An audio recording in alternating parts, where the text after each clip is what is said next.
only crime was being happy. That's all I did. I hate you. Holy shit, Danny.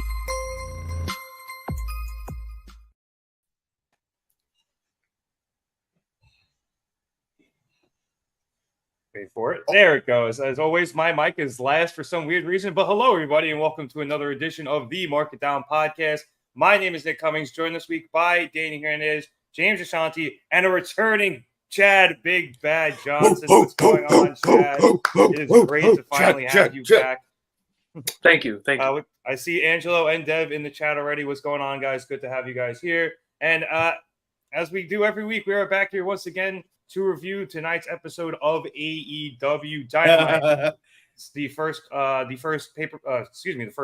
show, obviously, after this weekend's pay-per-view All Out, in which we saw, I thought a lot of great wrestling, even though maybe necessarily it wasn't the spectacle that All In was, but I think AEW had two very solid weekends in a row, and I was looking forward to seeing what they did to follow up.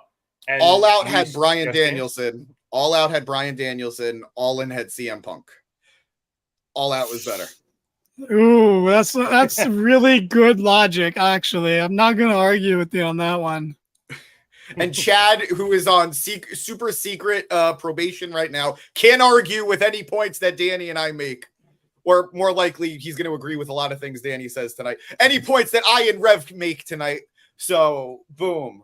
Throwing my authority around. Just ask producer boy. Oh, wait. You can't. Oh, shit. CM Punk is literally all out. He's all out of here. Anyway, we started tonight's episode with the former AEW International Champion, Orange Cassidy, which hurt me a lot to say, but Orange obviously lost the title on Sunday to Jon Moxley in an absolute fantastic match. But Orange comes out, he grabs a microphone, and he goes, he was told to stay home, but he was like, nah, not going to do that. Because championship or no championship, he'll be here every week because he's freshly squeezed Orange Cassidy and he does not have a catchphrase. And that was his whole promo. And quite frankly, that's all it needed to be, and it was perfect. However, as he is leaving, Jon Moxley's music hits and he makes his way to the ring for his International Championship title defense, accompanied by Claudio Castagnoli. Orange waits on the ramp as Mox hits the ring, and the two of them lock eyes for a moment before Orange turns to go and leave. As he gets to the top, he is there then met there by AR Fox, who was challenging Moxley, and Darby Allin, who was walking out Fox. So, Danny, I go to you for all things Orange normally first, but Chad, I'm going to go to you first because you are a returning commenter, and I want to hear your thoughts as you come back to AEW and the show. Also, hi. Hello. I think we could all tell by the group chat, I was fucking enraged. I was furious. I was pissed. I didn't know the best champion that AEW has ever seen, Orange Cassidy, was dethroned, and I was on fire. I said, who the fuck? who made him lose it? I hate this guy. I hate AEW. I'm never going to watch again. Lo and behold, it's fucking Mox. I love Mox. I can't not love Mox. So there's that. But I was sad to see that the best champion that AEW has ever seen is not a champion anymore. But whatever. He's the best champion of the modern era. Okay, let's be realistic here. Who gives him a run for his money? Punk? That guy's fucking blacklisted right now. In fact, we've said his name way more times than I think AEW would like us to have. But you know, no one else competes. Greatest champ of the modern era. Cena can't hold a candle to him. Punk can't hold a candle to him. As much as I love him, Brian can't hold a candle to him as champion. Obviously, you know, greatest champ of era. We couldn't tell if he would. It'll never happen in AEW. Kevin says that Gunther is the best champion of the modern era. He's up there. He's up there. That's not a bad. Also, Kevin doesn't watch WWE, so like he actually can't say that in defeat. How about this? I'll give Kevin this. That way, I think we could all. Orange is the best champion of the modern era. Gunther is the most dominant champion of the modern era. Don't placate him. Kevin, I tried, buddy. I absolutely tried. But just to get back things on track here, Danny, what did you think of this brief but great promo? Oh, I liked it. It was great. It just gave him more time in front of the crowd for the crowd to appreciate him, and it was very nice. I don't want to talk about the match too much, so I'm hoping that we can skip over it pretty quickly. But I really like this, and I'm curious to see what Mox says the next time he speaks. Yeah, I am too. I hope he is fairly complimentary towards Orange, especially after what he said on Collision before All Out, saying that we believe in you, Orange Cassidy, which included himself, as Excalibur pointed out on the show. Side note, Chad, you should definitely go back and watch that match. But James, before we get into the title match, what did you think of Orange's words here? Well, here's the skinny, Minnie. I personally thought this. I kept going hard when we were talking about at the pay-per-view about how much Orange Cassidy has developed and how much he's grown as a character, and just this journey we've been on with him as a person. And I think tonight just was that little exclamation point on that statement, because when was the last time Orange Cassidy has had a live mic in the ring? Last week. But I mean to start a show or without having anything to do with a match. He came out just to speak. That has never happened. That's huge. True. So, and people were just happy to see that. That's how in love people have become with this character. He doesn't even need to perform. He's done that enough for us. I still want to see it, but we are just so supportive of Orange Cassidy, the character, that he could come out, cut a 2-minute promo, and 2 minutes might be generous because he didn't speak that much, but he could cut a 2-minute promo and the fans are going to eat it up. And I personally loved, he looked annoyed when Moxley came out. He looked perturbed. Yeah. So he said it, champion or not, I'm here, I'm Orange Cassidy, I'm freshly squeezed, and I don't have a catchphrase. But champion or not, he might want to be champion again. And I didn't have it in my head that he might actually go for the title again. I thought that he was just going to be done and he'd move on to the next thing. There might be a rematch down the road. So I'm super down for this. And we'll get into the match briefly, but I did also like that they acknowledged that Orange, kept a little bit of a distance from AR Fox as he was walking up the ramp and Fox was coming down. Just because Fox was able to inexplicably become friends with Darby Allin again doesn't mean that all of his past sins are forgiven and forgotten. I mean, especially, how could they be forgotten? That was 4 weeks ago, Whoa. It was 3 weeks ago. Come on. It wasn't that long ago.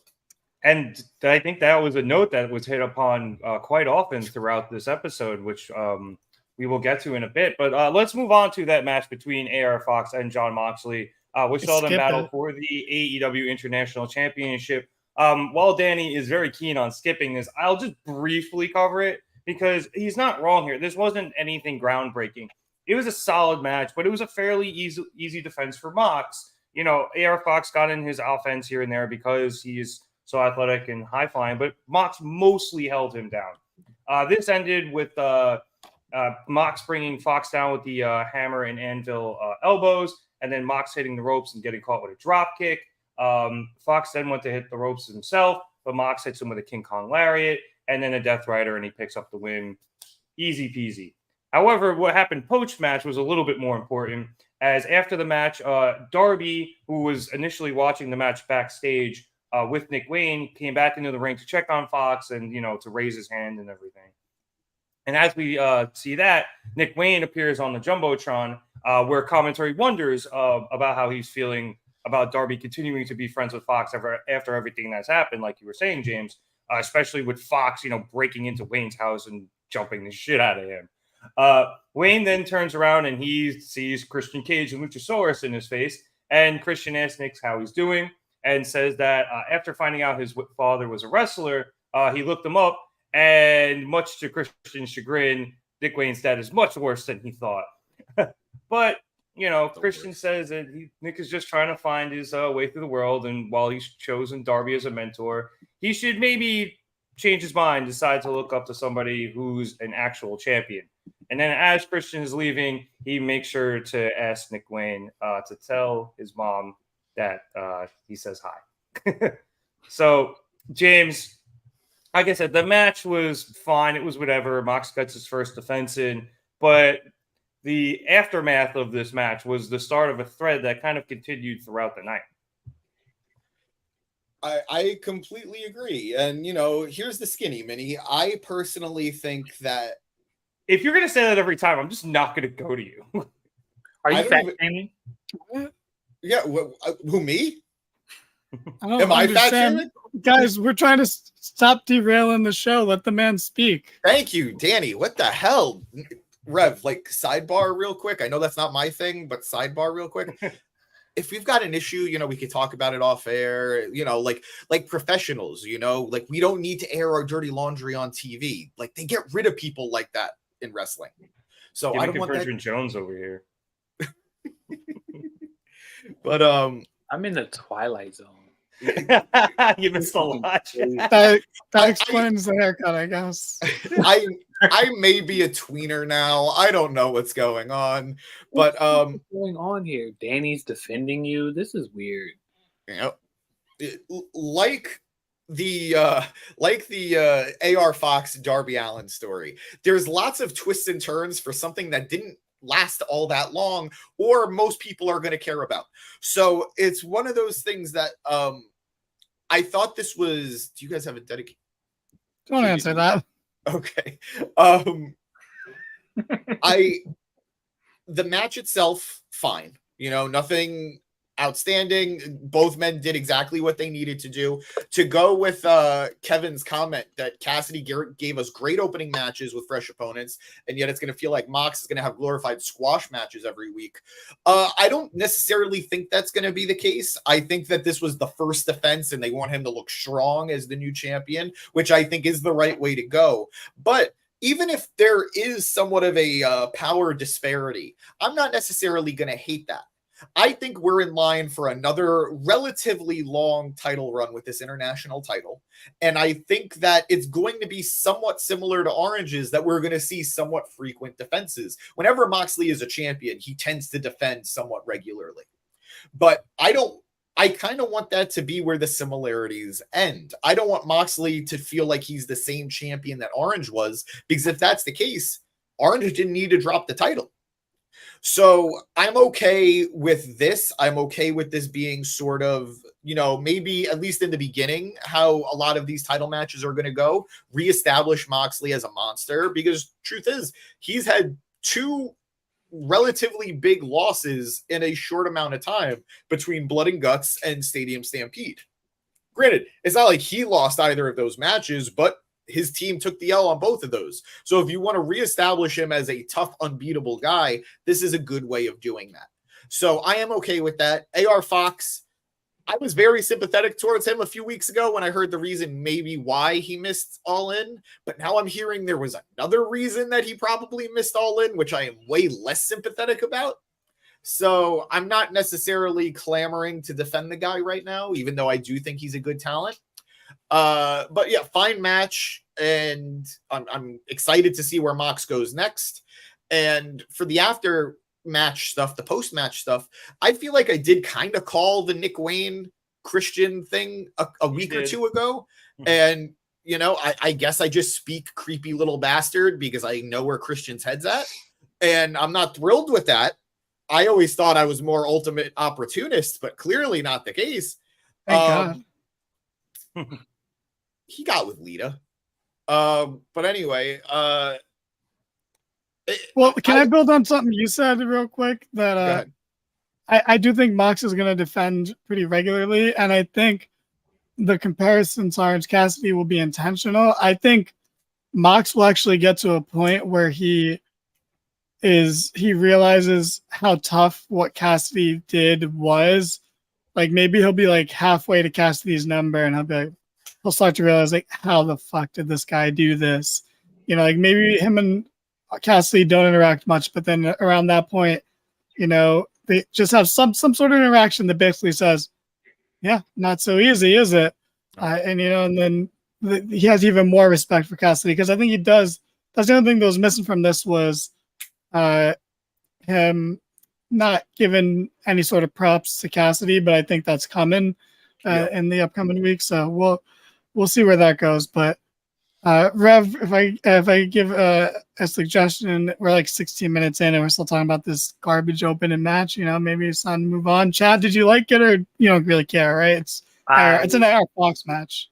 Yeah, it was man. Dude is jobber of the summer, man. He just shows up randomly, loses, and then he gets way too many TV matches lately.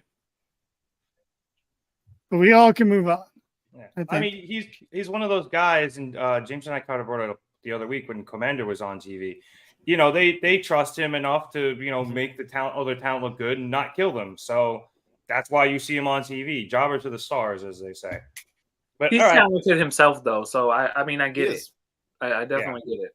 He's gonna put on an entertaining match. He's like, you're gonna get a paint by numbers match with him, but like his paint and his numbers aren't bad. They are enjoyable. So I get it. And like you just said about him, the Commander comparison is true. He's been reliable for them. So you're just going to keep seeing that. He'll just, Dolph Ziggler his way to a long career of nothing. Yeah. And if they really need him to, the guy can obviously put on an absolute banger, but that's just not what they need for him right now. But like Danny said, let us move on. Next up, we had another title match, and this time it was for the TBS Championship as Chris Statlander defended against Emi Sakura. Holy shit, way to go, Tony. You didn't put the women in the death slot. You put them on second. Way to go, buddy. You finally did something right. Honestly, though, I really like this match. I always like seeing Emi Sakura on TV, but this was a really good physical match. The match ended with Sakura hitting a stalling double underhook backbreaker, which was really cool. But then Statlander was able to kick out. Statlander then starts rolling towards the corner, so Sakura goes to go over up the ropes, but she decides to taunt Statlander, stepping on her face for a minute, and that costs her. As she goes up to the top, Statlander is able to recover, knocks Sakura down.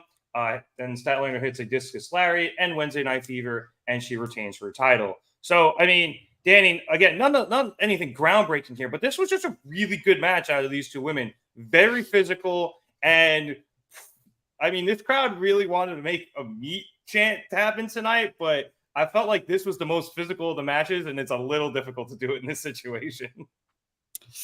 Don't even get James started, but I want to agree with Kevin real quick. I kind of don't miss Jade right now, but if she came out, I probably would pop a little bit.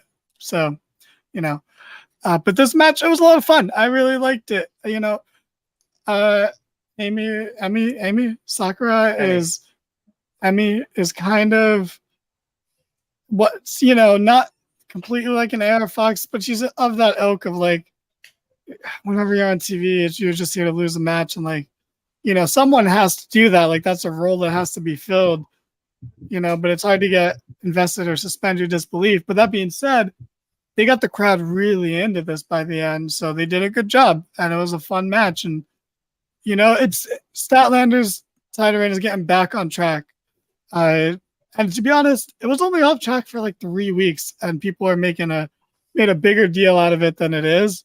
And saying that, they're not doing anything. It's like they were doing stuff and just having random title matches like the other champions were doing. And then that just disappeared for a bit. Then it started happening on Collision, but people like Rev are too busy watching barely adults play sports to watch Collision on Saturdays.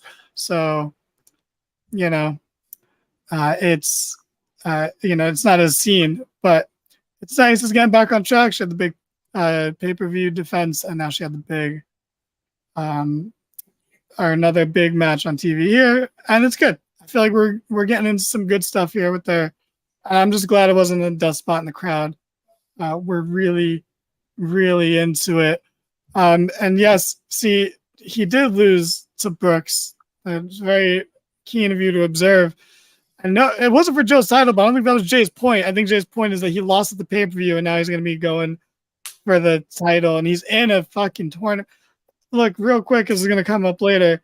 This bracket for this tournament is a fucking joke. That is let's save it for later, but I completely agree with you. This is an awful tournament bracket. Also, I hate the fact that I came back to a fucking tournament. I think everyone knows how I feel about tournament. I said, just my luck is a fucking tourney as soon as I'm on television. Thankfully for you, though, this is going to be a really quick one because between 3 TV shows, they're going to get through it really quick. Yeah, I feel like you're only going to see like 4 of these matches on Dynamite, and you already saw 2 of them tonight. No. And one of them is going to be the culmination when they get the title shot at Grand Slam. James, I just want you to know that I thought that. No, I did bit too. my tongue. And I bit my tongue about it. I appreciate it. I agree. Who's hiding the fucking comment? I'm clicking it and you're clicking it off. I'm clicking it and you're clicking it off. Let Danny do the comments. I want to talk about it. I agree with this comment. I agree with Danny. I agree with everybody. I just don't want to talk about it now because I really do want to talk about this match because this was my match of the night.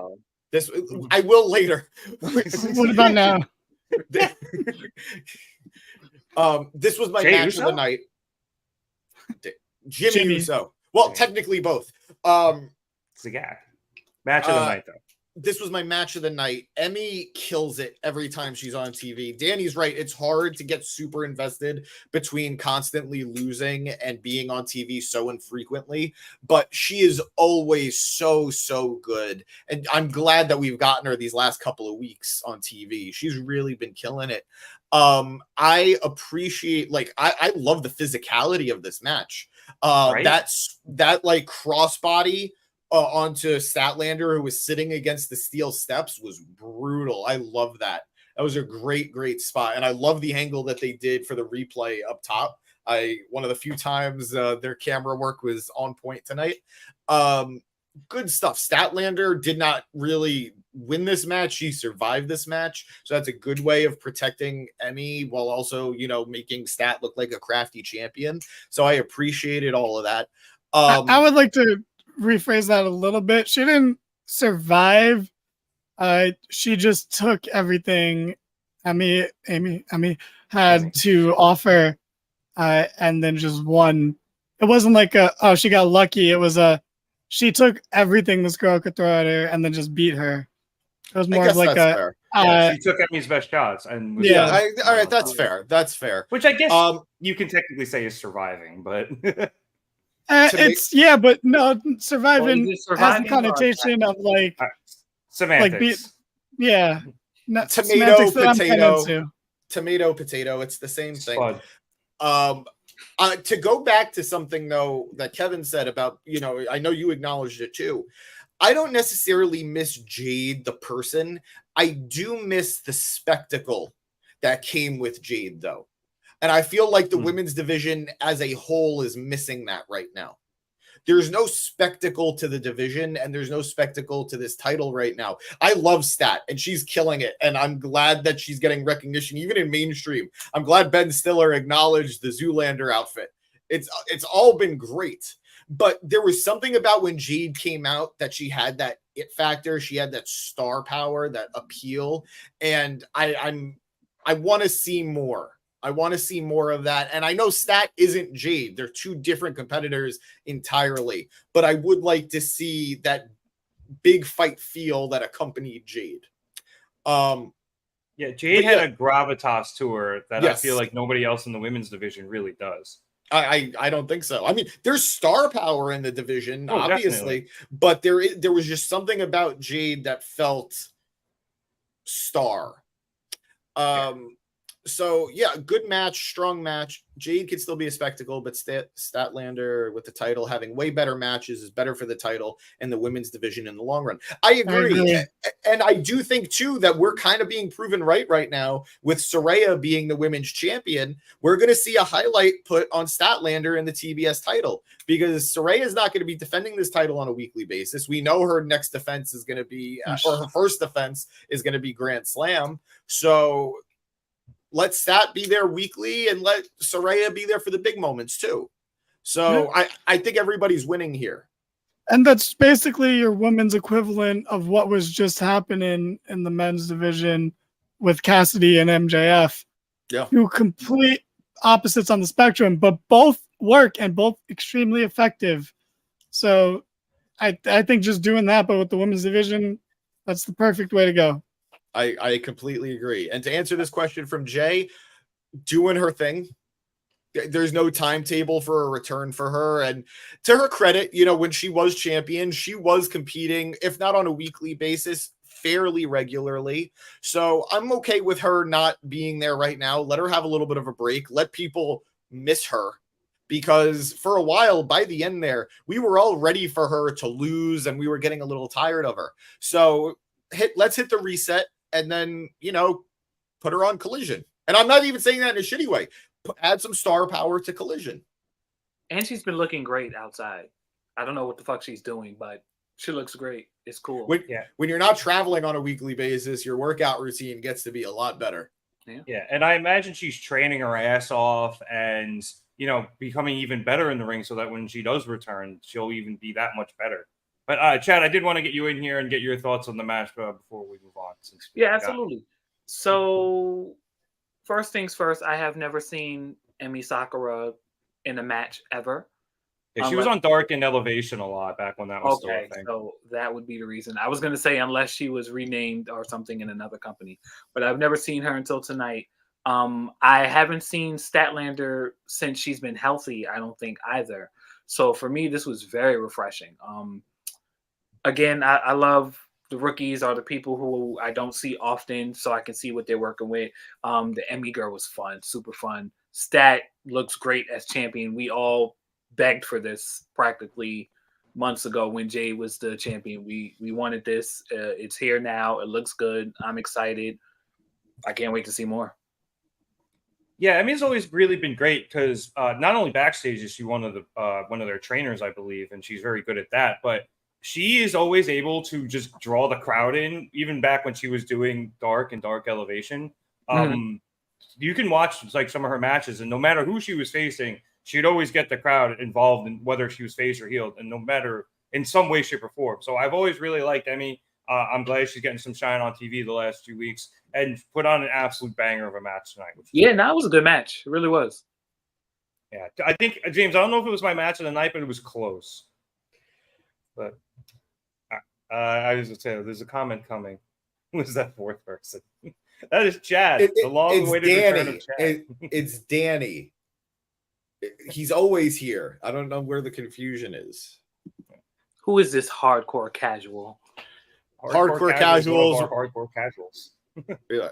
And we appreciate them in a soft core kind of way. That didn't sound good. That's not what I meant. That was way worse. There's no other way that you could have meant it. It wasn't hardcore. Hey, yo. Moving on.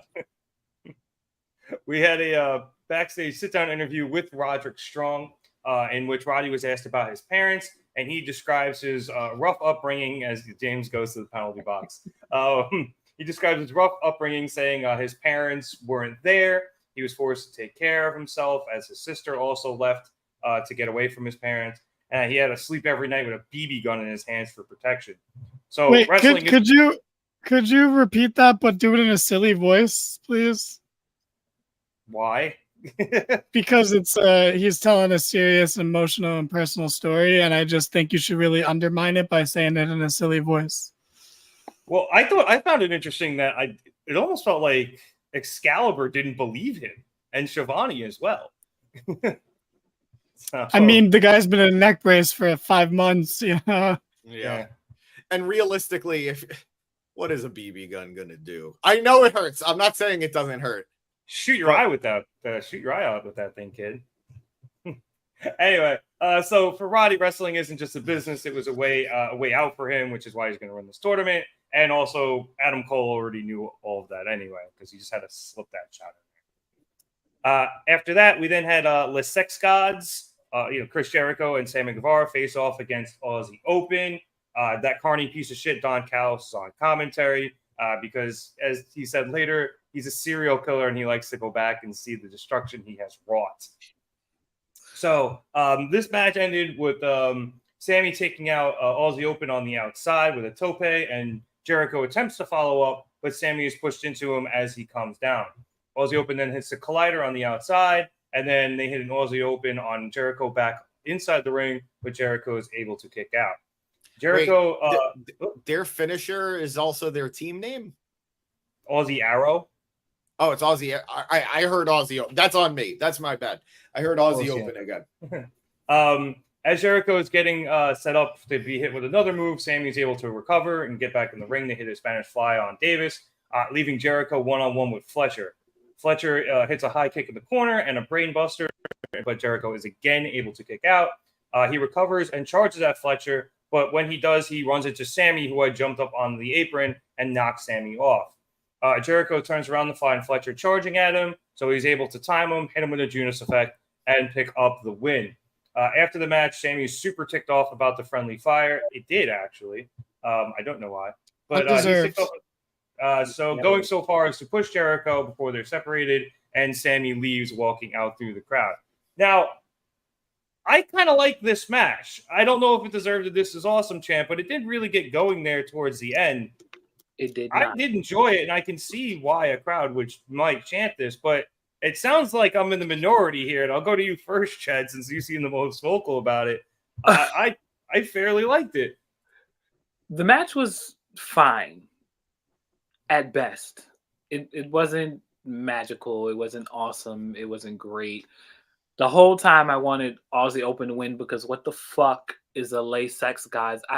It's like every time I leave and come back, Jericho's like doing something. He's always just like doing stuff, and it's so I don't know. Like I just never know until I do finally know, and then he's doing something else, and I am not with this at all. It doesn't work for me.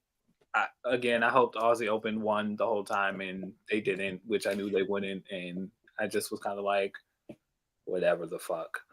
I went to go warm up my pizza when this match. If it makes you feel better though, Chad, this is not going to last long. You were eating pizza at like 9 p.m. I was too. I was having pizza at like 8:30. Yeah, I'm fat, Danny. Are you?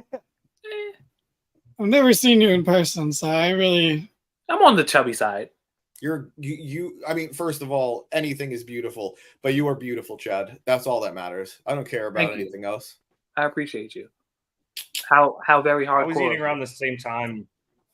I was eating maybe even later than this, but just because I eat late, that's how I roll. Was it pizza? No, it was chicken. Not bad. Didn't feel like all pizza. Wasn't someone just fat shaming like 15 minutes ago? Wait. What's the skinny mini is not fat shaming. It's vernacular. It's vernacular. My story. You don't got to defend yourself. I was just defending myself. All right, you're fine, James. By throwing me under the bus. I genuinely didn't remember who said anything. I was like, why did fat shaming come up earlier? What an I think you made a crack about it. No, it was Chad who made a crack about it before. I wouldn't do that to James. Speaking of James, whose side are you on with this match here? Mine.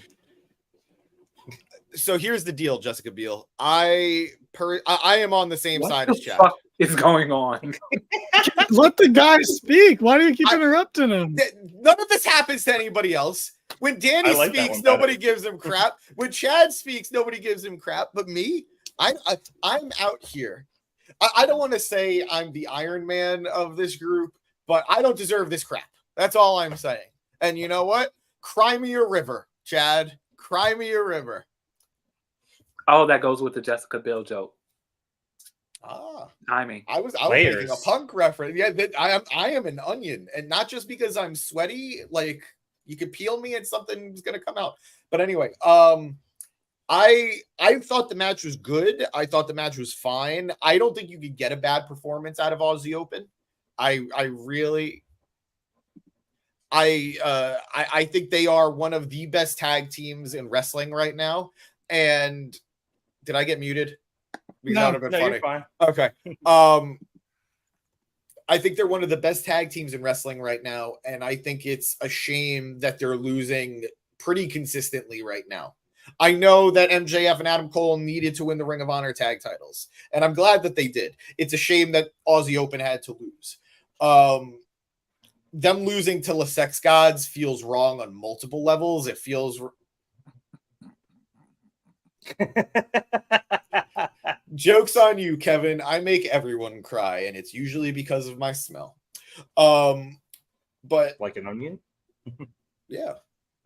But that was the joke. But other than just losing to a tag team that's not really a tag team in Jericho and Sammy, they're losing to a tag team that are having friction. And this is a story that would have been just as fine, if not better, if their friction was because they lost.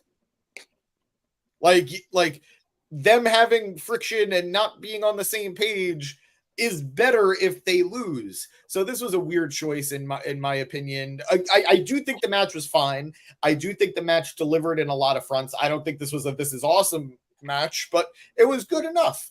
And it told the story it needed to, but I just don't appreciate the outcome of it. And I am 100% down with Aussie Open being the team to take the tag titles off of FTR. Yeah, I'm here for that too. And I get what you're saying about the chant. I think this crowd really wanted to, interact and be a part of the show tonight in a good way. And maybe perhaps they were a little over exuberant with their praise of this match. But I mean, shout out to Indianapolis for actually giving a shit. I'd rather have a rowdy, excited crowd than a crowd that is just there. So all good in my book. Yeah. Gonna have to agree with Dev over in the comments that he's maybe not agree, but he says he's done with Chris and Sammy. I'm afraid to click any of the comments because you guys have been putting them up and taking them off like crazy. But Dev, we're gonna have to finish this story out before we can be done with them. So you're gonna have to be used to it for a little while longer. Dan, you have any final thoughts on this match before we move on? I don't give a fuck. That's exactly what I thought. So we'll move on. We had wait, one second. Aussie Open over FTR, absolutely. Australia is known for its gun control, and clearly FTR would not be able to beat them. So, come on. And kangaroos. That's MJF's thing. The kangaroo kick. Oh, sorry, I had a freaking eyelash in my eye. Show's ruined.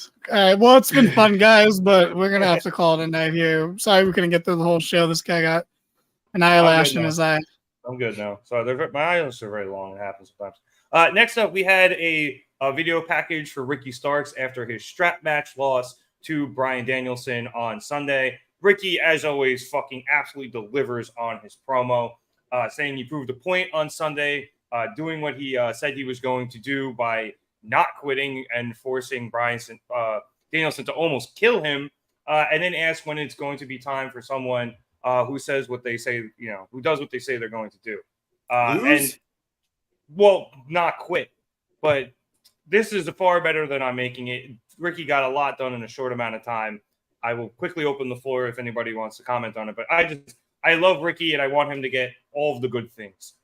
Great promo, great Ricky. My only thing is, he's sounding a little bit like a whiner right now. Australia is also very strict when it comes to drinking and driving. Are they? They're strict when it comes. They're not strict when it comes to drinking. Yeah, the driving part. Yeah, they're very loose with the C word. Yeah, very loose. As Nick Yes. dropped the C word a couple weeks back. Ricky is starting to sound a little bit like a whiner, and I don't want that to be the direction his character goes, because his thing right now is just give him a chance.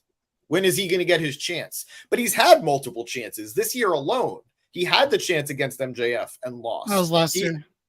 I thought it was very early this year. I thought it was like January this year. It was like December last year. It was winter's coming. I'm pretty sure.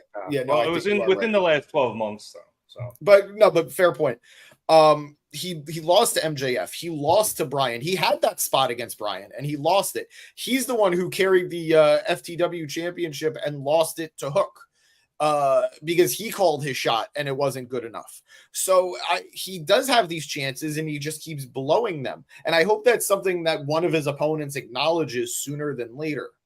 So I love Ricky. I think he's an incredible talent, a future world champion. Quote me, but I want the whining to end, or at least be called out, and it sets him in a new direction. And yes, he does need to win big. Ricky absolutely needs a big win soon. It's just tough because right now, both mid-card titles are held by heels. So there's not a lot of room to shine. And I don't see him going for a tag title of any kind. And he's definitely not getting a world title shot against MJF again. So just got to sit and wait it out a little bit longer.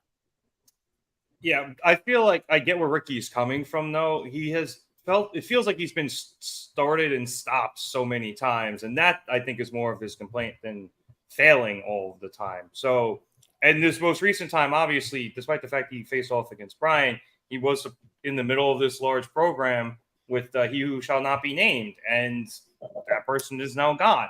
So Ricky the Dragon Steamboat, yeah. I get where he's coming from with this promo and the character direction in general. Chad or Danny, did you have any thoughts on this before we moved on? I thought it was awesome, but I think we need to move on. Chad, what do you think? I hadn't seen him complain because I'm new here. James is exaggerating. So to me, it was epic. It looked like it was a foreshadowing to him getting bigger opportunities soon. Like it seemed like it was him speaking into existence what was going to happen in like the next coming months. But I loved it, and I haven't heard him complain yet, so I don't know.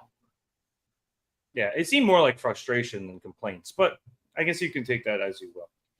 Next up, we had a backstage interview with that carny piece of shit Don Callis and Konosuke Takeshita. Renee asked Don about the large covered easel behind them, and Don, after rambling a few minutes about being on commentary and talking about, his defeat of Chris Jericho and all that stuff, and beating Kenny Omega twice, he says that next week they will reveal the identity of their next victim. And then Renee tries to look under the easel and Don yells at her. After that, we followed up with the MJF in-ring promo, where MJF, after doing the usual crowd shtick, says that he was initially upset that Mark Tony Khan was making him wrestle again on September 20th, but then he realized it's Grand Slam and was hyped about being back home. Max says it doesn't matter who wins the tournament, but there's one person that probably needs to be taught a lesson. And upon that, Samoa Joe decides to just come on out anyway before Max even says anything. Joe wants to make sure he got a front row seat to whatever MJF was going to say, and then asks him, "What's the problem, kid?" Max makes a crack about Joe coming out because he thought MJF's theme was maybe an ice cream truck. Speaking of fat shaming. Yeah. Joe responds, the last time he was associated with an ice cream truck, he was headlighting the other company's show. He then asks again, "What's the problem, kid?" And Max again makes jokes, this time making a couple of dough puns off of Samoa Joe's name. Joe asks him a third time, "What's the problem, kid?" And Max finally gets in his face about calling him kid before he realizes this is what Joe wants.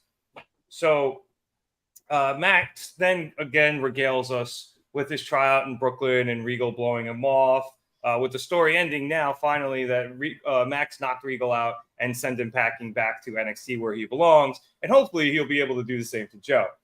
He then goes through the story of later at night, as we've all hopefully remember. Joe pushed MJF into a brick wall as MJF was dressed as a security guard. And he says he gets why Joe did it because, much like Joe, he is also a scumbag. And he knows that Joe did it because he can get away with it. But Max is no longer a kid. He's a fully grown man. So Joe better stay out of his way or he's going to kill him. Joe says that's a point well made, but Max made one mistake. He didn't think of Max as a kid. He thought of him as a little bitch. This pisses Max off, who gets physical with Joe. And Joe says he's not going to take that bait because, fight the world champion and blow his shot. It's not going to happen. So he's like, you can go, Max. It's fine. MJF goes to leave through the ropes. I don't want to. I'm sorry to interrupt you, but I just want to quickly point out a big hole in Joe's logic. You can fight at least like 3 people before you get in any sort of trouble. Okay, we know this for a fact. Okay, so you could have fought him, Joe. Okay, let's be realistic here. Well, it wasn't so much the logic as it was suckering Max in because as MJF went through the ropes, Joe kicked the ropes up into Max's huevos and then started attacking his neck before lifting the title. MJF takes advantage of Joe having his back turned and hits a low blow of his own and then pushes Joe into the corner, stomping him out before doubling back towards the middle of the ring to rush the corner. However, when MJF does reach the corner, Joe hits him with a huge Uranagi and takes him down. He then brings MJF to the top rope to hit a muscle buster, but Adam Cole comes rushing out with his ROH tag title belt and makes the save, driving Joe off. MJF's neck is completely fucked up, and he needs to be helped to the back with Doc Samson. And as he's leaving, Roderick Strong and the Kingdom come out for Roddy's match against Trent Beretta. Roddy confronts Cole about helping MJF with his neck while he never helped him with his. And then Cole's like, I don't fucking time for this, and heads to the back as Roddy heads into the ring. This was really good. I'm really glad we got this confrontation. Max hit a couple of notes I think we've heard already, but I think, Chad, that this was a confrontation we all wanted, and we got it. And for an opening salvo, it was pretty good. I hate to sound like Danny, but everything other than the wrestling tonight was A1. I think most things outside of the wrestling was really good, and MJF is just gonna fire on all cylinders all the time. Again, some of the notes you've heard before, but it's still MJF. Like, I don't think it matters. Like, it's just good regardless. I like seeing Joe here in this position. I don't see him as much as I would like to, and seeing him more frequently is going to be pretty cool for me because I feel like he's always been a tweener. He's always been like main event ready, but just always mid card. So to see him here is kind of cool. Joe is always a credible threat and somebody you can immediately heat up to go for a world title whenever you need him to, right. Which is the great thing about Joe. I mean, they heated him up in like a week for Brock Lesnar back in WWE, and it was one of Brock's best matches during that run. So, but I did want to ask you, Chad, before we move on, this, I think, is your first experience with face MJF. How did you like it? I love it. I love MJF, period. I figured, like, at first, I still thought he was heel, and then I'm like, whoa, what the fuck? Everything is different here, but it works. It really works. I mean, I think I've said it on here before anyway, that I think anything he does will end up working regardless. It's good to see the reign has been pretty good still, although I've missed a lot of it, which I'm ashamed of. But it looks like he's still trying. He's doing his thing. I like face MJF. I'm cool with it. Yeah, it's been a really nice refresh of his character. I think it's added a lot more to this title reign as it continues. So yeah, I'm loving it. And I again, as I said before, Danny, I'm loving this interaction with Joe. And we'll see how this tournament goes. And I don't want to get into the tournament just yet. We'll get into it after we get into this match. But I think Joe even if he doesn't win the tournament, he's definitely going to be an option to have a title match with MJF in the near future. Look, I'm gonna keep it nice and lean, Avril Lavigne, but I love this. I thought this was really good. This got me really into a match that I'm not into. I don't. Wait a minute. I'm so sorry. Hold on a second. Yeah, sure. He says something, Yeah. and you're like, because I'm laughing off the fact that he was just doing your bit. Okay, I guess. Don't interrupt me, Rev. Let me finish, please. But anyway, I'm not thrilled that we're gonna get fucking Joe versus MJF at Arthur Ashe, which it's like a first world complaint from me over here. This is a super marquee complaint of me over here to be like, oh, we're getting Samoa Joe versus MJF, but like, my guy just lost 2 matches to Punk. Like, he's lost to Adam Cole. Like, he's not, even though he's great at that, because again, once again, he did it here. Because he's that fucking good. He has one promo segment. It's like, fuck, I want to see this match now. It's like, God damn, what the hell were we gonna get if someone didn't go and get themselves fucking fired? Do you think we would have gotten Punk versus MJF at Grand Slam? Because I don't think so. I don't think so either. But like, I don't think we get Joe. Like, this feels like a pivot. But it's so far so good. So I'll stop complaining because so far so good. But I'll complain when we get to the tournament.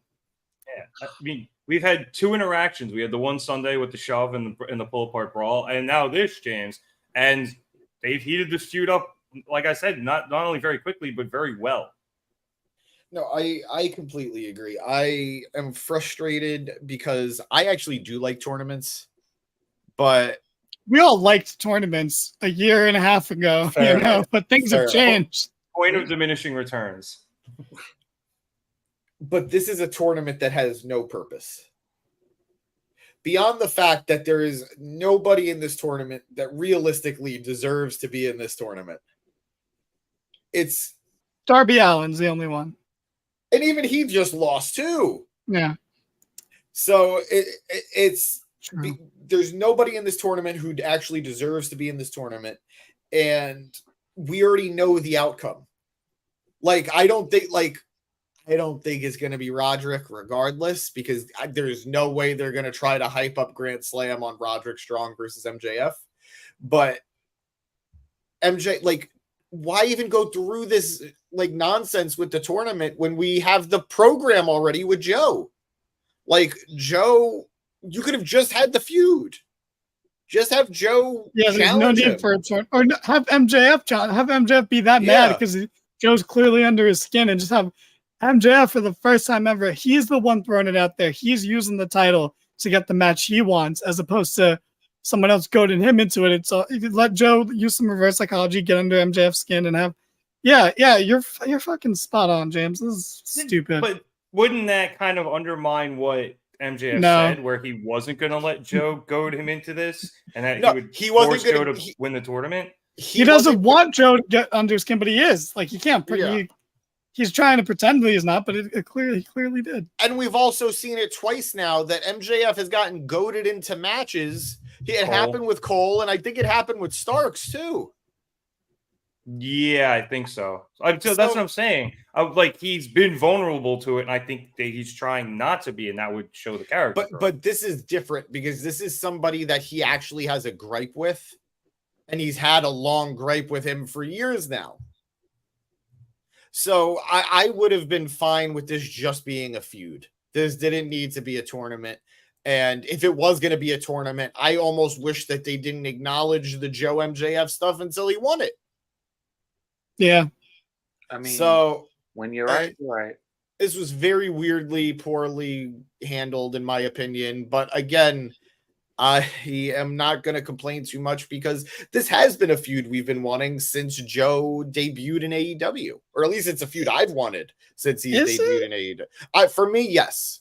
Like, ever since it was acknowledged about the push with the security thing, it's something I've wanted. Is it something Wasn't I wanted? It just acknowledged like last week? I mean, Sunday? The fan base acknowledged it a long time ago. Like, we picked up on it a long time ago. But Did I need it to be for the AEW world title? Probably not. But who knows? I look, it's like you said, we're gonna get I don't know what the fuck that was. We're gonna get a great match regardless. We're gonna get a fun match, and we're gonna get some great promos leading up to it. So I'm not gonna complain too much, and I'm gonna try not to complain at all, other than really scenic route to get here. Yeah, it's weird, I guess. You have a point where this probably should just be a feud. And I'm curious to know, maybe this tournament was planned already, and then after everything that happened, at All In, James, you've theorized that maybe Joe is being given a push, as a reward, and perhaps they have now kind of backdoored Joe into this tournament, and it's kind of taken on a life of its own as opposed to what it was supposed to be. So, but and all that's still very possible. You just didn't need to have him push him coming down that ramp at All Out. Yeah, all of this could have still we could have had the tournament. Joe could have pushed him after he won the tournament, which is next week. Just weird. They just love tournaments. They really do. There's just no need for the tournament here, but whatever. Yeah. Speaking of the tournament, as I mentioned, Roderick Strong came down the ramp for his match, and that was against Trent Beretta in the first round of this Grand Slam Eliminator tournament. This match was pretty good. It was basically just neck breakers versus back breakers, because obviously Roddy always goes for the back breaker, and he hit a nasty one on Trent off the apron, which is just absolutely brutal. And Roddy kept working off of that. And Trent kept going after Roddy's injured neck. The match ended with Trent hitting a pile driver, but Roddy getting his foot onto the ropes to break up the pinfall. Trent then tries to get Roddy up, but Roddy's able to hold on to the top rope and break Trent's grip. He then comes over and hits Trent with an end of heartache to pick up the win. And my only true comment on this match is Roddy looks like such a dork in his new render. But it's perfect. It's perfect it really for is. him, though. I've loved Roderick Strong since Ring of Honor 1.0. I've always loved Roddy. He's been a great wrestler. And anytime he wrestles, I know I'm due for a very violent, chest bloody match.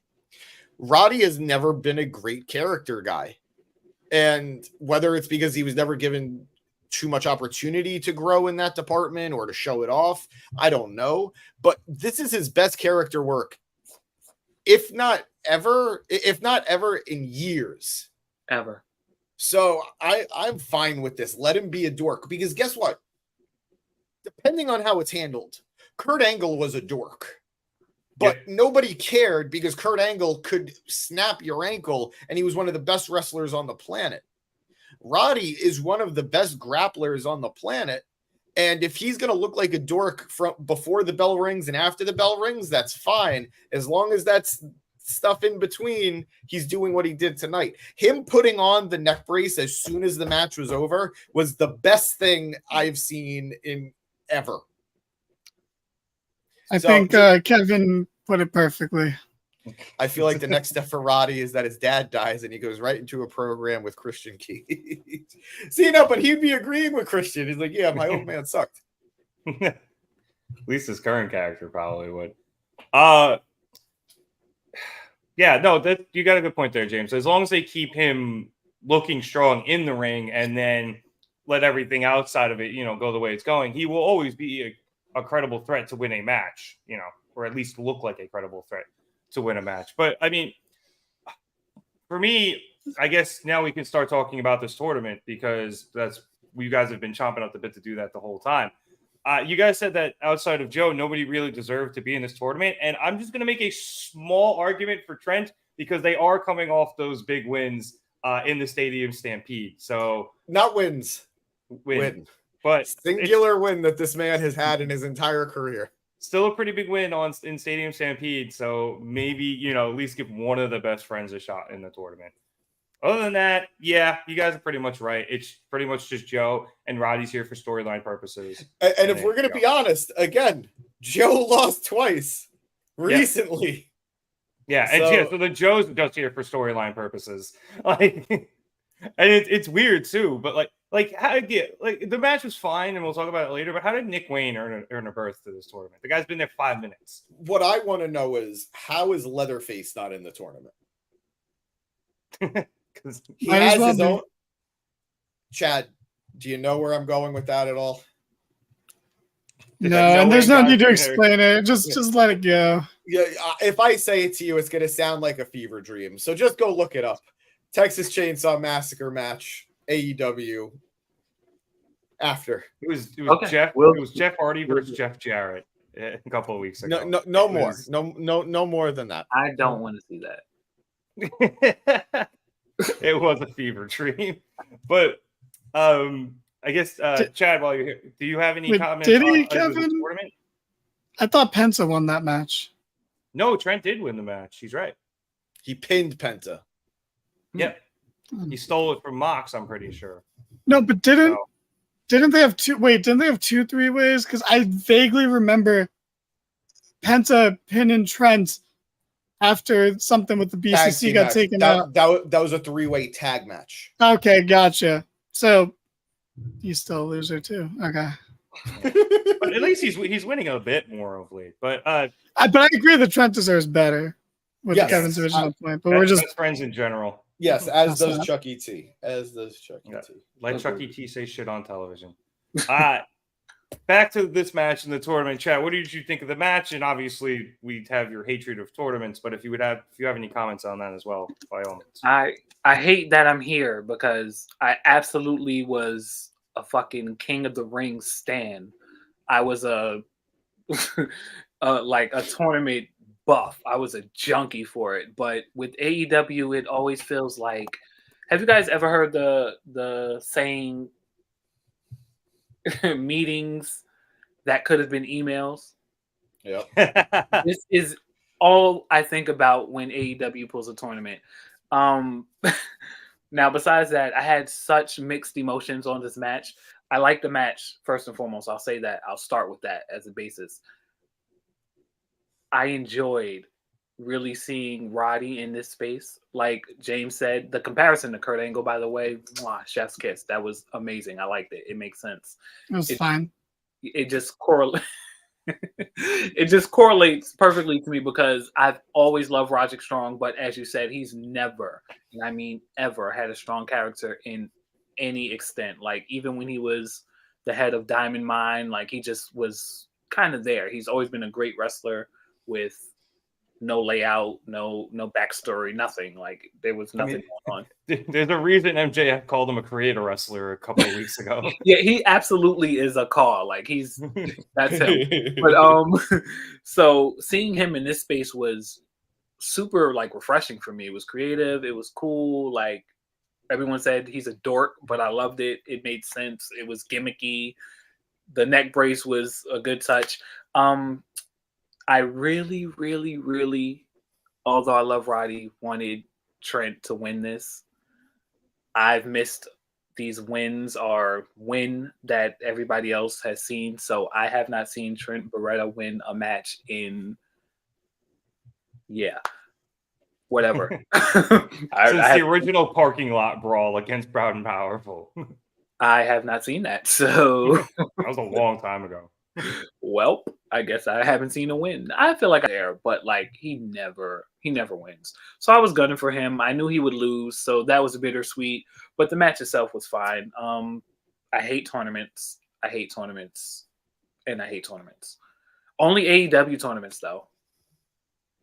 Yeah, because they do them every other week. Yeah.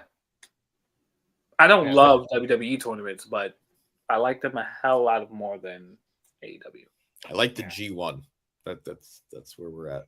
That's a different type that's of a good tournament. tournament. Yeah, that's That's not a bracket. Tournaments are tournaments. Yes, it's a round robin, and that makes it better. But it's still a tournament. And I'm a But it's tourney good. guy. Like I love a good tournament, but when Tourney guy. Gotcha. Okay. when they're just like every other week, and when I leave for a few months and come back and it's right back to the same bullshit, it's agonizing. Well, that's fair. And honestly, I understand. I like, as somebody who also loves tournaments and was defending them as AEW was starting to really, do them a lot. I've hit that point where I'm just like, didn't we just have one? Like, we can't keep doing these every other month. So they can provide for decent drama. Not really. Like, Well, if we went 2 months without one, it was a while. The last one we got was what, for the Owen with Ricky? Yeah, I guess it was the Owen. And Collision hasn't been around that long because that happened on Collision. That was June, no? End of June? Probably. Yeah. Something like that. It's been a hot second, but yeah. Danny, do you have any final thoughts on this match? Man, what else is there to say, Tina Fey? Like, it's just, this was boring. What has to I don't stop? know what you're talking about. Are you guys on drugs? Like, I don't understand what your problem is. Chad, when did you two become fucking Charlie Haas and Shelton Benjamin? I've got to start coming back. What are you talking about? Like, what are you talking about? Like, I don't understand. Like, having each other's back and supporting each other, it's sick. I feel like you're looking into things that just aren't there, man. Eat a grape, Severus Snape, okay? Like, come on. Did you just call me a monkey? What? What the fuck? That was a stretch. That was a stretch. Yeah. I'm just trying to break the friendship. I feel like Rev asked me a question, and I was just trying to answer that question. Yeah, here we are, right? 3 minutes later. I love Trent. I have no particularly strong feelings about Roddy, but it makes more sense for him to be in the tournament. You know who should be in the tournament, even though he lost, but that hasn't stopped anyone from being in this tournament.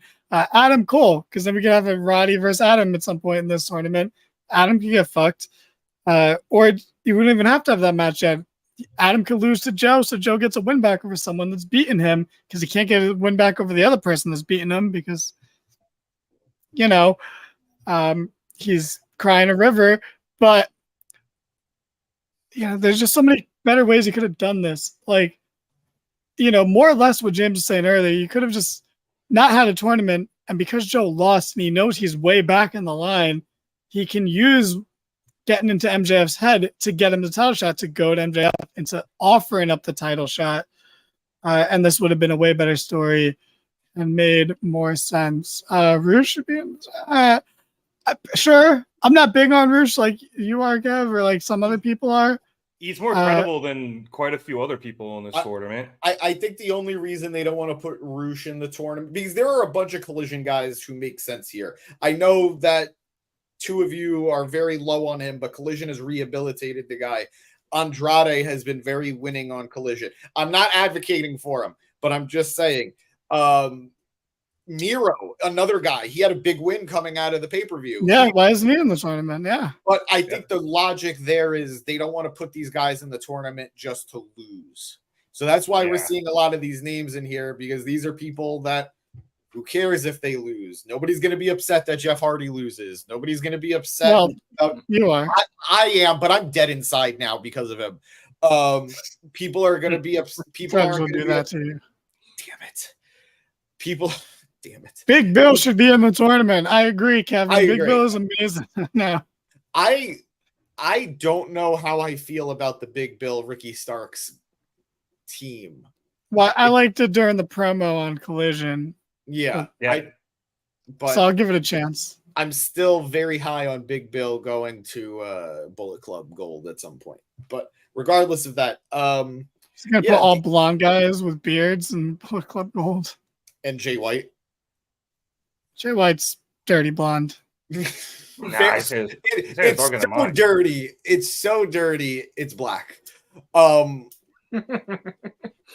it's just I get it. You don't nobody cares about Trent losing because that's all he does is lose. Nobody cares about Jeff Hardy losing because he has to pay penance. Nobody cares about Jay Lethal losing because Jeff Jarrett is the star of that group.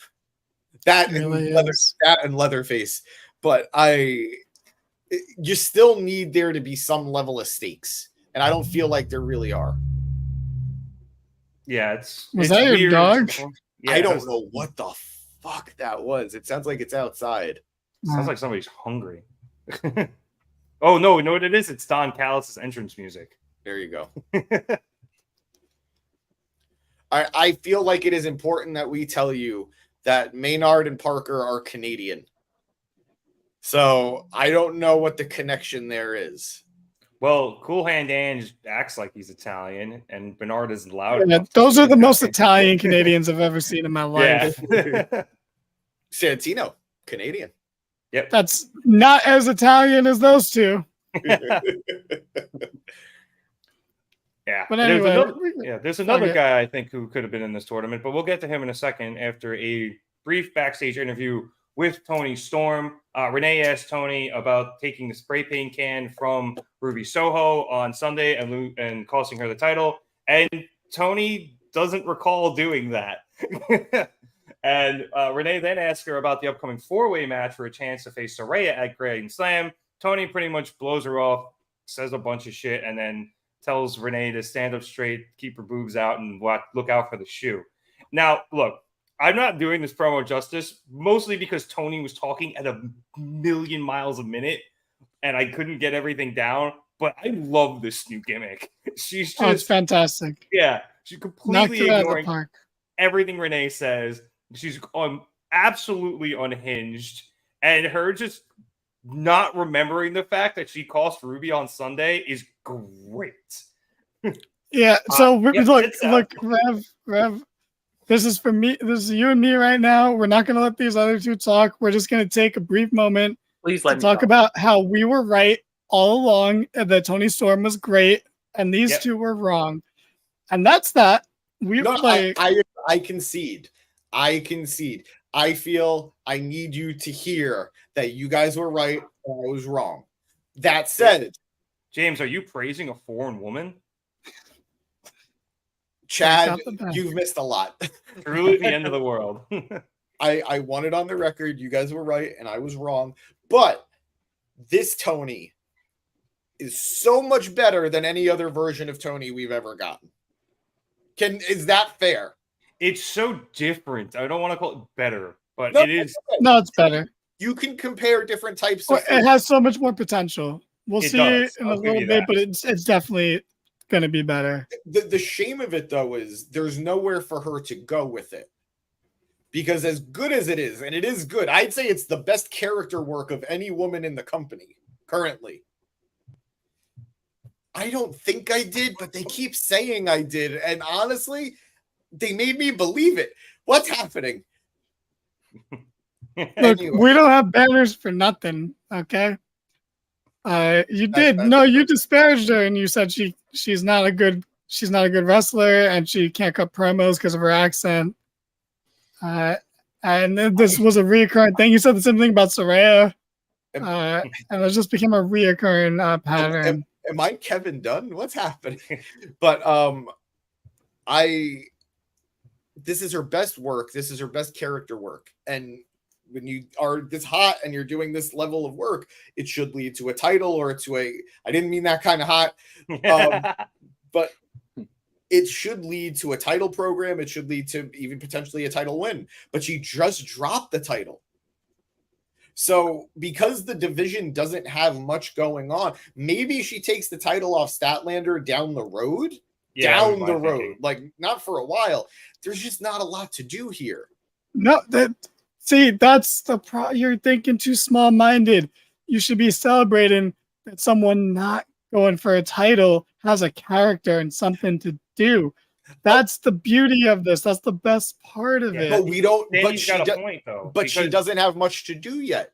She's cutting promos, and that's great. And she's getting involved in the other matches that are happening. I really got to get rid of this banner.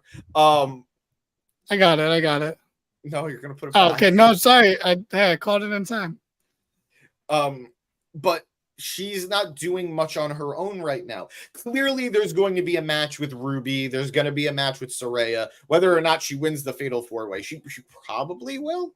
But after that, who knows what's going to happen with her? Because right now, there's only one other women's feud that isn't for a title, and they're definitely building towards Sheeta Britt again.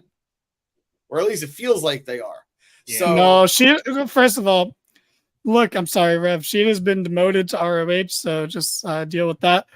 But James, you are making a mountain out of a molehill right now. You are looking at this completely the wrong way. The point is that she could lose to Saraya at Grand Slam and be fine because she has a character, so people will care. She can do literally anything. When you have a character, you can do no wrong, and you will just find ways to get on TV and get over when you have a character and one that's working. I also think it's important to the division as a whole that we do have storylines outside of just the titles, because that forces Tony Khan to give them more than just one, match segment and one backstage segment. So I agree with all of that, but I also think because Tony has a new character, she should take a little bit of time, build up this character. Kevin's got a point there. Build up this new character. No, not really. Non-title feuds, and then be propelled into, like, I agree with you here, James, into a title match with Statlander and probably taking it off of her. I do want to get Chad in here because I actually have to disagree with you, Danny. Chad does like Toni Storm. He has had her back before. So if I remember correctly, he was on no, it was just you and me standing up for it. This wasn't a James versus the world situation. Am I wrong here, Chad? It's either you and me or it was me and Chad. It was not a 3-on-1 against James. This was me fighting the good fight, and someone was lately on my side. And I believe that person was you. I mean, correct me if I'm wrong, and then I'll correct you because I'm not wrong, Chad. But So, number one, I'm not apologizing for shit. Number two, I don't give a fuck about anybody's forgiveness. Number three, because we don't forgive you. It's fine. Number three, this shit is great. Dude, Toni Storm is fucking great. Who would have known? Apparently, Danny and Rev. Especially Danny.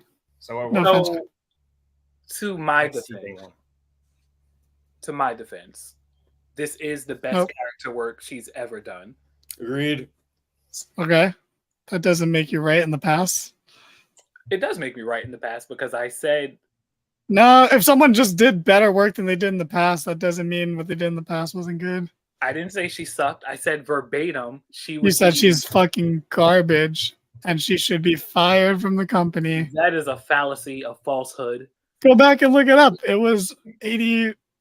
Oh, no, not 80. I'm sorry. It was 34 episodes ago. Go back and look. It probably was. Anywho. Where's Will Washington when you need him, James? All I said was I would love if she became more interesting. And what did she do in my absence? Become more interesting. So now I am on your side. Now you're putting words in your mouth. You didn't say that. I absolutely said that. I said her in-ring is okay, but she's not as interesting as I would like her to be. I remember saying it. No, you don't. That was a lie. That was a lie. The gaslighting is so real here. I just don't know who's doing it. The reason I remember is because I loved her in NXT. She didn't have a shot on the main roster for a while, and then when she came to AEW, I feel like everybody was gunning for her so much that she was a little bland for me. And I remember you and Rev were like, "Oh, she's everything. She's great. This, that, and the third." And I was just like, "No, you see, this is just a bold-faced lie." No, me and Rev were defending her.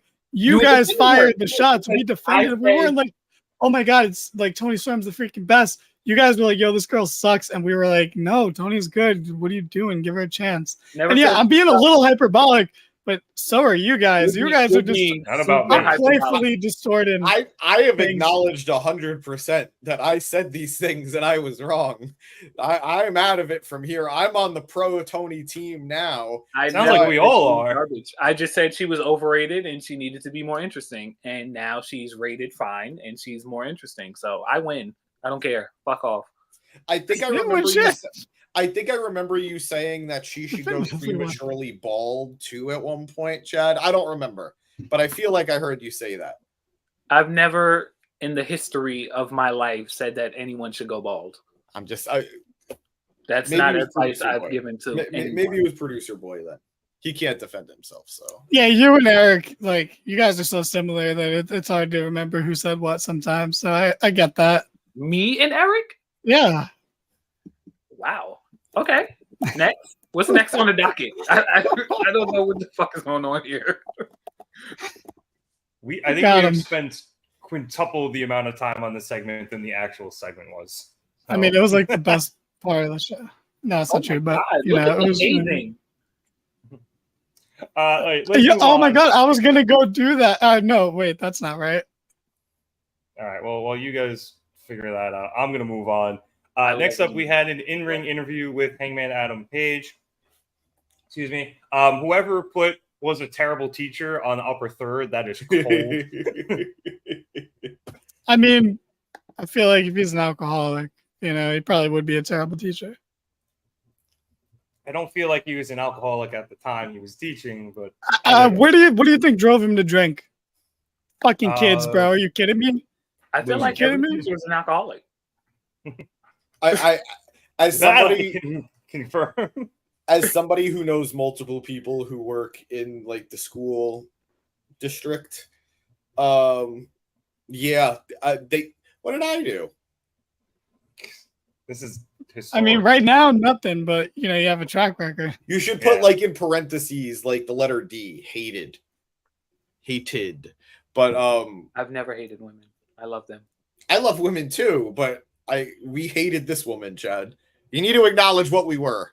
We got better Anyway, though. You can only grow by What is all acknowledging. this we shit? Do you speak French? I have never vocally stated that I hate that woman. No, but like And snooty, she's like thicker than a French. bowl of oatmeal with peanut butter in it. I love looking at her. So I know for a fact I never say that I hate it. So I'm sorry, Heyman what- comes I'm sorry, out what to about have an the- interview with Shivani and recaps his weekend, thanking AEW for allowing him to come out, kick some ass, win a battle royal, and get some kids and teachers money who need it. However, Heyman doesn't really want to focus too much on what he's already done. He wants to talk about what he wants to do with the rest of his year. And as he starts to do that, he is interrupted by Swerve Strickland and Prince Nana. Swerve says that he was stuck in a coffin for 2 weeks. So, okay. I don't know how he was stuck in the coffin for 2 weeks and survived. But anyway, within the coffin, he had a lot of time to think. And when he got out, the first person he thought about was Hangman. He says that Hangman has fallen so far, and now he's doing charity and matches on the pre-show, when he was once the cornerstone of the company when it started, saying he won multiple championships, working all the way up to winning the AEW championship itself. But now he's got his new contract. He's gotten content. He hasn't even bought new gear in a while. He's put on some pounds. Somebody bring back the Full Gear episodes from BTE. And he has taken a backseat to the elite. So Swerve says that Hangman can either ride off into the sunset and let his career fizzle out in catering and allow Swerve to take his spot, or Hangman can find whatever it is that motivates him and he can fight for that spot. But if Hangman wants to fight Swerve, he needs to know that Swerve has no regard for human life, and he's going to take that spot that Hangman doesn't seem to want. Hangman's like, I don't have time for this shit, and he goes to leave, and if Swerve wants a match, he can go in the back and ask management. But as Hangman goes up the ramp, Swerve calls him out, saying that it's a shame his wife and child have to see their father once again ignore his responsibilities. This enrages Hangman, who goes back in the ring and gets in Swerve's face. But as he's yelling at him, Brian Cage comes in from behind and blindsides Hangman, taking him down before hitting a powerbomb and a drill claw, leaving Hangman lying. And they now have a match next week on Dynamite. So Danny, I love this. I'm glad it's giving Hangman something to do. It's putting Swerve, I think, at in a better position than he was, giving him a pretty high-profile feud against a pretty high-profile member of the roster. So I'm excited for everything they set up here. Yeah, it was good, James Woods. That's Hades, Thanks. right? Yes. Okay. I also recommend you don't look at his Twitter. Terrible person. Terrible human Yep. being. Is Yep. he? Oh, Yeah. Yeah, no, it's a bummer. Sorry to burst your bubble. oh, fuck. My He's child. also really good as Owlman in whatever Justice League cartoon that was. But since Danny has exhausted all of his thoughts, James, what did you think of this promo and this fledgling feud? I mean, I'm interested in the feud because it feels like a step up for Swerve because he's actually going against a bona fide main eventer here. Not that Darby doesn't, like dance with the main event here and there, but like I wouldn't call him a straight up main eventer. I'd say like upper mid carder, like top of the mid card, but still upper mid carder. So this is a big feud for Swerve. The only thing is this is a feud that neither man could really afford to lose, in my opinion. Hangman hasn't had a singles feud since I think Moxley. And that was so 50-50. And Swerve desperately just needs to not lose again. Whoa. No, it wasn't. Hangman won definitively. In the end, but I thought Moxley won like 2 of the matches, didn't he? No, I think he knocked him out. He knocked him out the one match. Yeah, and then Hangman knocked him out. And then Hangman choked him out and made him fucking tap out. Well, wasn't there also a roll-up win that Moxley won too? Maybe. It felt to me like Hangman won the feud, but then the feud never really ended because it kind of just immediately rolled right into the BCC's feud with the Elite. Like it never the Elite won. Yes, he won definitively that whole feud. I'm not saying he didn't win the feud in the end, but I remember as we were watching it that to me it felt more 50-50 as we were going through it. I'm not saying he didn't get the ultimate win in the end, but I don't remember him looking particularly strong in that feud. Oh, that's you misremembering because he literally made the guy tap out by choking him with the chain to death. At the end. That's very strong. James, I will back you up on this. He hasn't had a singles feud since. Yeah, it's been a while. It's been a while, and Swerve just keeps losing. The only person he beats is Keith Lee, and I don't even know if that even happened. I might have. I don't think they ever had a match yet. So I think we're still waiting on that. Yep. And if it happened, we're still waiting on a Keith Lee and Swerve match. Keith Lee just doesn't exist in this company. I mean, to be fair, I feel like he barely exists all anymore. And to be serious for a brief moment, I feel like Keith Lee was working to avoid a Bray Wyatt situation. So the fact that if he's even able to keep wrestling is, a win amazing. In itself. Yeah. But I'm interested to see where this goes. I don't need to see Hangman and Brian Cage ever again. Like they had next week. I know that was a good match. It was good. I don't think they're going to top it though. That's the thing. I like Brian Cage more than I think I should, but Brian Cage is also a guy who is best served when he comes and goes, and he's already starting to overstay his welcome, in my opinion. So keep him with Big Bill. Keep him with he was great with Big Bill. The Towers of Terror, and then who? The 2 tag team guys that he works with. I don't remember their names. Oh, I don't know what you're talking about. I know what you're talking about. They're part of the Ring of Honor 6-man tag. Yeah, the Mogul Embassy guys that aren't Swerve. But it's gonna piss me off. Yeah, I'm interested to see where this goes. Hangman is a guy who definitely could use a title. He could. I'd be okay with him beating Christian Cage for the TNT title. Yes, I said what I said. Who? I said the TNT champion Christian Cage. No, who beating him? Hangman. Yeah, it's fine. It's fine. Interesting. Chad, your thoughts, please. Everyone knows I love Hangman to death. He's one of my faves. But while I was listening, of course, I've been missing in action for a while. While Were I you was stuck in the listening- coffin with Swerve? No, separate coffins, but Okay. stuck in the coffin. And while I was listening to Swerve, I was like, damn, is he right? Because I haven't heard any hoopla about Hangman in a long time. So I am interested just to see Hangman again. I like Swerve enough. So cool with it. All right. Yeah, James, I agree with you, and I think I said this before. This puts Swerve, I feel like, at a higher level on the card because, like you said, Hangman is a bona fide main eventer, and it gives him an opportunity to really step up. I'm hoping they have some good in-ring chemistry because obviously both of these guys can go, so I'm expecting a good match or a good couple of matches out of them. And the dichotomy of the two people, one being, cowboy shit, Hangman Adam Page, and the other being Swerve, who is a rapper, and B is willing to take any shortcut in the book. I think it's going to make a very, very interesting feud and hopefully a very good one both inside and out of the ring. Well said. Thank you. Let us move on to our final match of the night with the main event, which saw Darby Allin face off against Nick Wayne in the first round of the Grand Slam Eliminator Tournament. This started with Darby pretty much crashing and burning within the first 2 minutes of the match after he went for an early tope suicida, and he re-aggravated his already injured back. Nick Wayne exploited this throughout the commercial break, and then Darby further injured himself when we got back out of the first commercial after he got in a figure four on Wayne that Wayne ended up reversing, and then Darby ended up tweaking his knee a bit.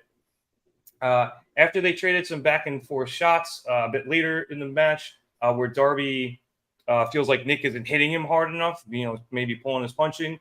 Darby grabs a mic and tells Nick to hit him like he wants to win the world championship. Wayne throws another shot at Darby that Darby shakes off very easily, so Darby puts his hands behind his back to try to egg Nick Wayne on. Wayne takes a few steps back, looking like he's going to get a running start, and instead hits Darby with a pretty solid thrust kick that Darby is able to kick out of. Right after this happens, Christian Cage decides to make his way out to the entrance ramp, and he ends up joining commentary as we head into commercial. Also, we then, as we see when we come back from commercial, Roderick Strong and the Kingdom are, in fact, watching this match from the back, as Roddy will be facing winner in the next round. Nick Wayne then hit a frog splash to the outside and then brought back Darby into the ring, where he hit a Wayne's World, but Darby was able to kick out of that. Nick then brought Darby up to the top rope and tries to hit a top rope Wayne's World, but Darby's able to hang on, and Wayne just goes flying into the middle of the ring. Darby lines up a coffin drop, but he can't bring himself to do it, whether because he feels bad for Wayne or his back is too messed up. So he instead opts for going down to the bottom and trying to pin Wayne, but Wayne is able to kick out of that. They then have a really good back and forth with a lot of counters and counter roll-ups, including Wayne attempting to use a Last Supper, Darby's move, and Darby hitting a pretty solid Code Red. But all of that ended with Darby getting both of Wayne's arms up back behind his own head and crisscrossing them, and then eventually stomping on Wayne's head and forcing him to verbally submit. After the match, we kind of had a stare down between Darby and Christian Cage, who's at the top of the ramp holding the TNT title up. And we still kind of see this tease that James was mentioning earlier about Christian and Nick Wayne. So, Danny, it was a pretty good match. Interesting to see that they had Darby versus Nick Wayne this early. At least I thought it was a bit early, but I like the dynamics of it. I like the fact that both men seemed a little reluctant to do too much damage to the other. But we might be right, or James might be right, in the sense that because of all this, Wayne might be, pushing towards a heel turn on Darby. It was fine, Adam Devine. Is that it? That's it? That's all you got for me? That's all I got. This should not. All right, I guess if you want me to expand a little more, in no way, shape, or form should this have ever main evented a Dynamite. I agree. Chad, what do you think? Oh, agreed. I'm tired of seeing. I know I'm fresh back and everything, but I'm tired of seeing Darby almost die every every match that I watch him in. Then don't watch Wednesdays. That's Don't really watch Darby. it's his thing. I know it's his thing, and like I try to, make peace with that, but Kevin agrees with you. it's getting annoying. It's not going anywhere. I know he likes to do it, and this is his thing. Like this is his shtick, but I don't know. It was okay. It was cool, I guess. Yeah, I'm gonna have to agree. I don't know if this should have main evented. I feel like Statlander and Sakura would have been a much better main event than this. At least that match got the crowd like super into it. The crowd was kind of into this, and it was technically well done, James, but like it didn't really grasp me all too much. Outside of the the underlying thing of, hey, Nick might turn on Darby. We haven't been given many reasons to care about Nick Wayne outside of Darby yet. Yeah, we saw him get that beat down. We saw him get like destroyed by AR Fox. But even then, he hasn't gotten his revenge yet. Darby dealt with him. So I don't know. I have nothing against the kid. I'm rooting for him. He's 18 years old. He has his entire career ahead of him. This is not even day one yet. This is day 0 for him as far as I'm concerned.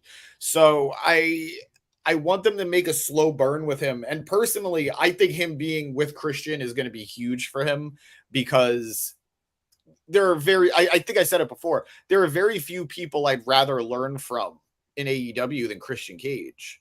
The guy has been around for decades. He's considered to be one of the best. He's like, Edge said it best, like everybody backstage respects Christian's work. It's just fans are, fans don't always give him the credit that he deserves.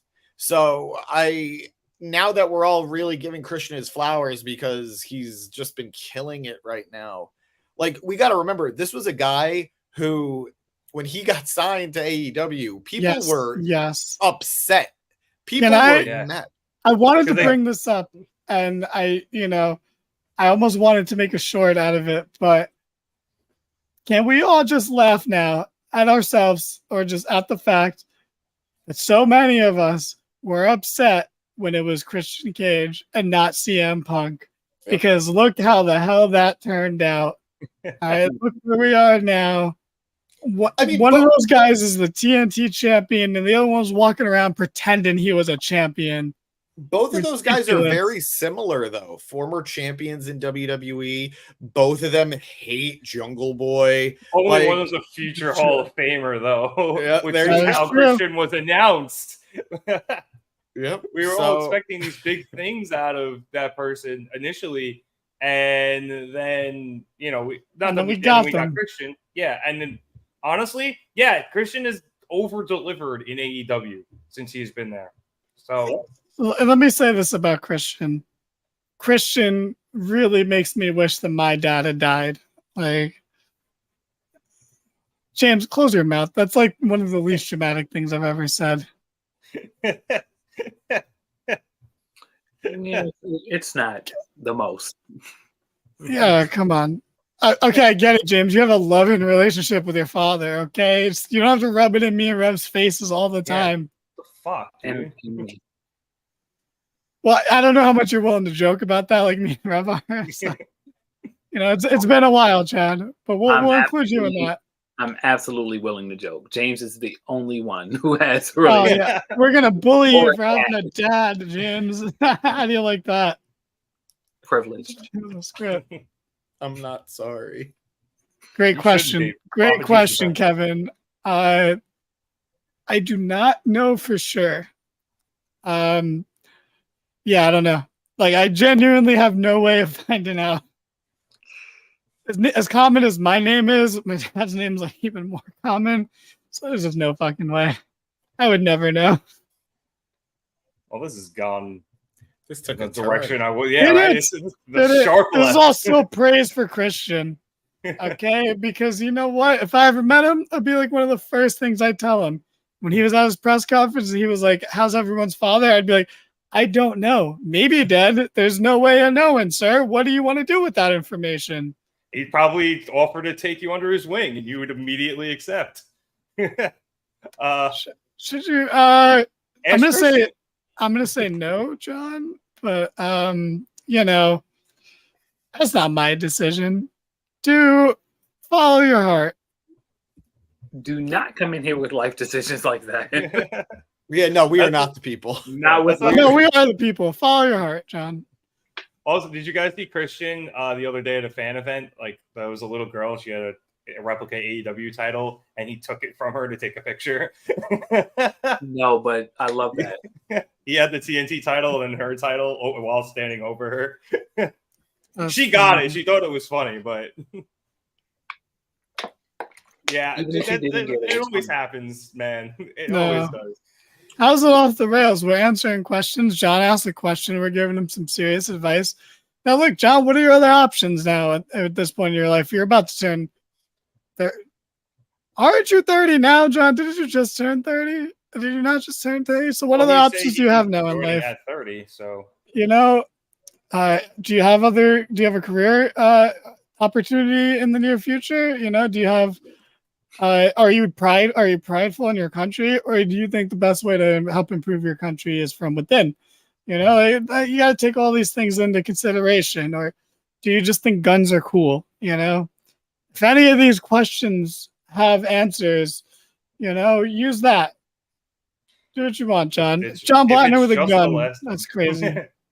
If it's just the last one, you can move to Texas and make your life easier. All right, but that was Dynamite.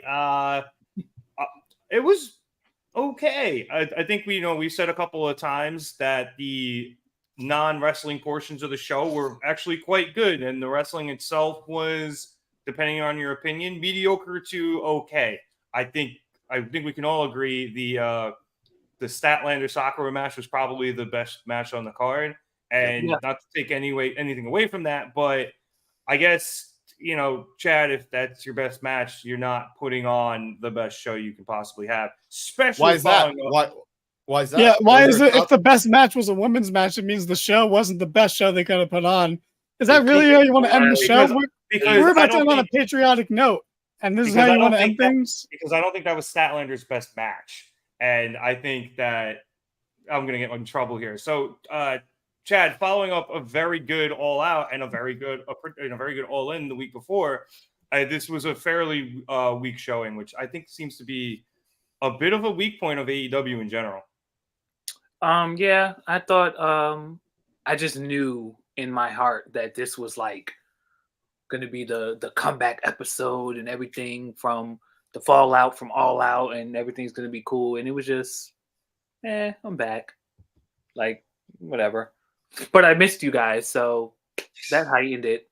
You missed this chaos? Absolutely. I thrive in chaos. Yeah. Speaking of thriving in chaos, Danny, I think you kind of agree with what I said before, where the on the mic stuff was a lot better than the in the ring stuff. Well, I don't agree with the way you phrased it, how it was bad because the women's match was the best match on the show. Not what I meant, but I can see why that phrasing would be very poor. My apologies to Statlander and Sakura. I feel like it's not just them, but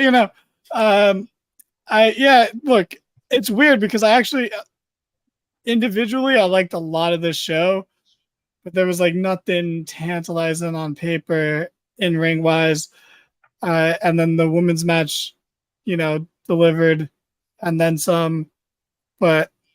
I think we're used to this with AEW. They don't do the best like post pay-per-view shows, so it's weird.